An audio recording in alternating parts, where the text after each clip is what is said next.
जय श्री राम दोस्तों। आज है 22 मई 2025। 10K to 1 लाख चैलेंज का मेरा पहला दिन।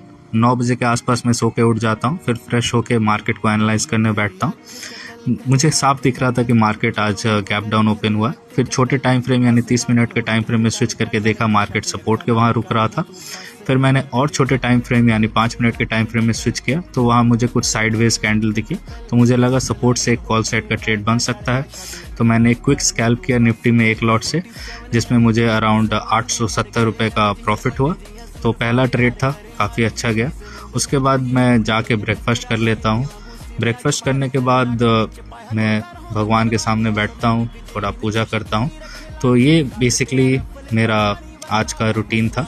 तो मुझे अब जाके वापस सोना है, क्योंकि मैं नाइट शिफ्ट करता हूँ। तो जल्दी आम खा के अब मैं जा रहा हूँ सोने। फिर रात को कॉर्पोरेट मजदूरी भी तो करनी है। Thank you very much.